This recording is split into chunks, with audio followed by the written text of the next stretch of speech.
Alright, got the title of this one is Last. As you can see, there's lots of things with last in it, but I had to pick some kind of title, or I felt that I did. These are two useful phrases, as always.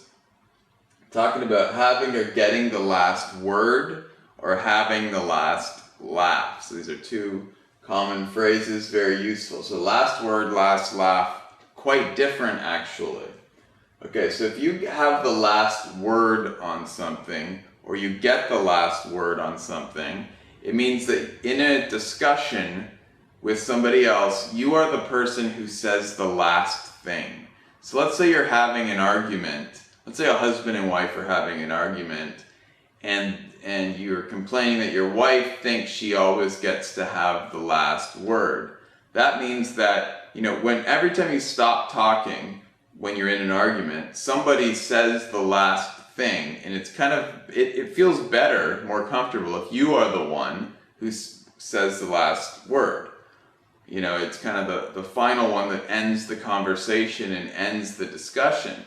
But some people, they feel they always need the last word. They're the one who, if you say something, they're going to say something back. If you say something again, they're still going to say something. If you say it again, they're still going to do it. And some people always need the last word, always. And it's very annoying because it should be 50-50. So if you say to someone, hey, why do you always get the last word? Or, you always need the last word. You're saying, why can't you ever let the conversation end without you being the last one to say something? So even if you disagree, just let the other person finish and stop talking. Because let's say there's two people who always need the last word, the conversation never would end because they just keep talking and talking because they both think they need the last word. So it's the last person to say something in an argument or a debate is getting the last word, just being the last one to actually open your mouth and say something.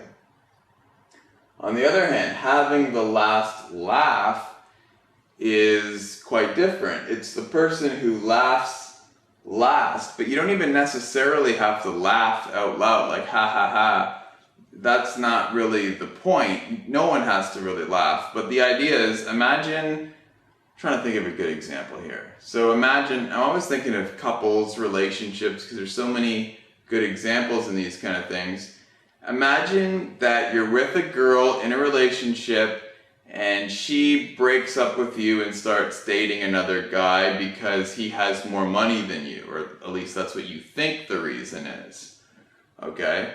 And you feel terrible and it seems like she's happier and he buys her a new car and whatever. And then 2 years later, you become super wealthy, super rich, and he loses money. And then you start dating a young, beautiful girl. It doesn't have to be a young, beautiful girl, but you get the point. She leaves you to get something that she thinks is better.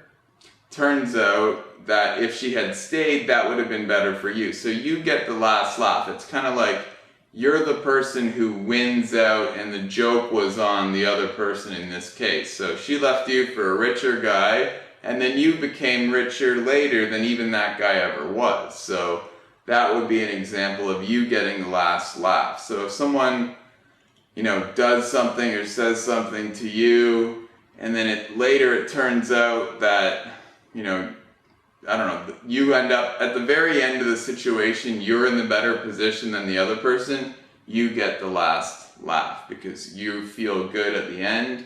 And they don't, because whatever you did is you're in the better position. So that's getting the last laugh, and having the last word is just not being the one to shut up ever in an argument or debate. So two things with last, great phrases, start using them, you'll hear them. Check out the definitions as usual on the website learnenglish232.com.